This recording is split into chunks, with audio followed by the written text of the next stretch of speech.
I have removed this diaphragm. I've added another layer of Legos using JB Weld, and I have also JB welded this diaphragm onto this acrylic magnifying glass, and it snapped off the handle.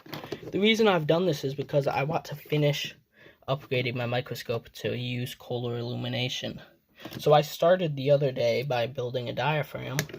However, I still didn't build this magnifying glass. It still wasn't technically kohler illumination, even though because it didn't have this other lens on top of the dispersion lens. It has one under the dispersion lens, but that doesn't really count or work. So what this is going to do is this is going to greatly decrease the beam spreading.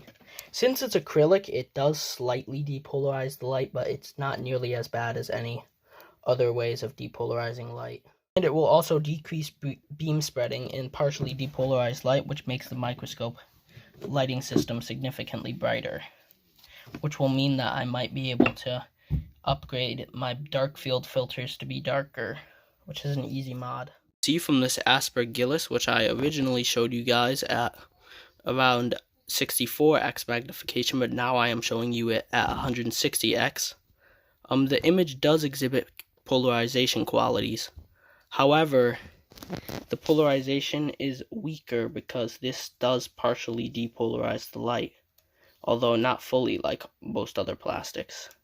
And it doesn't circularly polarize the light, so you don't get weird color shifts either.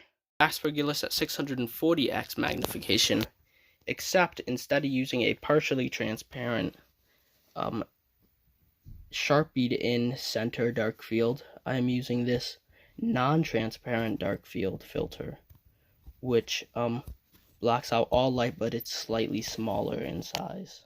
See you in the next video where I set up overhead illumination dark field, also can be used as a metallurgical microscope setup.